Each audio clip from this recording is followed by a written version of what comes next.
Homeschooling is a wonderful way for families to connect and for children to learn. It allows parents and children to stretch and grow in myriads of ways. But what if it all went away? What if you could no longer homeschool? What would your life look like if your freedom to homeschool suddenly disappeared? Don't panic. There is a way to protect homeschooling in Oklahoma. But before we get to that, let's go back to the beginning. In 1907, during the Oklahoma Constitutional Convention, one of the delegates, Mr. Buchanan, proposed they add the phrase, "unless other means of education be provided," to Article 13, Section 4 of the Oklahoma State Constitution. Favorably responding to Mr. Buchanan's proposal, another delegate, Mr. Baker, stated, "I think Mr. Buchanan has suggested a solution. A man's own experience sometimes will teach him. I have two little fellows that are not attending a public school because it is too far for them to walk, and their mother makes them study 4 hours a day." In Oklahoma, we have a lot of homeschool freedom. As you heard in the opening story about how homeschooling began in Oklahoma, our state constitution explicitly states, "The legislature shall provide for the compulsory attendance at some public or other school unless other means of education are provided of all the children in the state who are sound in mind and body." Unless other means of education are provided. This clause, commonly called the Other Means Clause, is what guarantees our right to homeschool in Oklahoma. But that doesn't mean homeschooling won't be regulated in the future.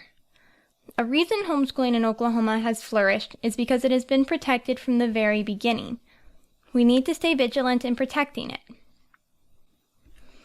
When we protect homeschooling, we are protecting our right to educational choice. Choice is a God-given right, deeply ingrained in each of us. It is a blessing, a gift, and a curse. We find the concept of choice in the United States Constitution. It is the underlying premise behind the Bill of Rights. In Amendment 1, there is the freedom of speech, the right to choose what we do and do not say. There is also the freedom of religion, the right to choose what we believe. Choice is essential. It's something we need to protect. By protecting homeschooling today, we are preserving the right of educational choice for others who come later, whether they come tomorrow or in 2 generations, to choose what they want to teach their children. We protect our homeschool freedoms by banding together, lobbying, and involving everyone. First, banding together. By banding together, we make it harder for the government to restrict homeschooling. It is much harder to limit a group of homeschoolers than a single family, especially if the group is a large one. There are many homeschool support groups and co-ops founded for a variety of purposes. Some groups are local, some are statewide, and some are national. One national group is the Homeschool Legal Defense Association, commonly referred to as HSLDA. HSLDA is a nonprofit organization dedicated to helping homeschoolers across the United States by providing legal help, supporting and advising homeschool families, and lobbying for homeschool freedom. The second way we protect our homeschool freedom is by lobbying. Lobbying is a meaningful way we communicate with our legislators. You do not have to be part of an organization to lobby.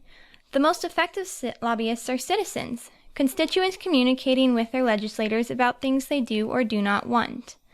People lobby about many different topics. An example of lobbying about homeschooling is thanking our legislators for their service, explaining what homeschooling is, and telling our legislators about any bills that may adversely regulate or limit homeschooling. And third, we protect our homeschool freedom by involving everyone.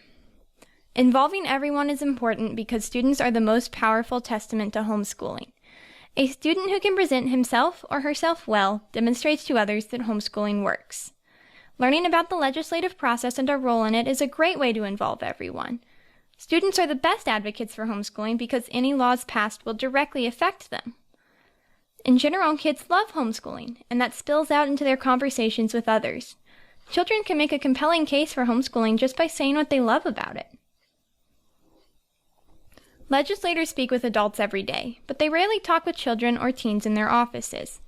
That makes students stand out.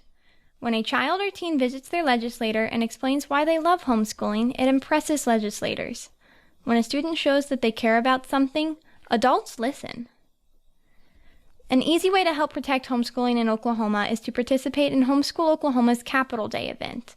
You can find more information about this year's Capital Day and how you can participate at www.homeschooloklahoma.org. You can help protect our freedoms.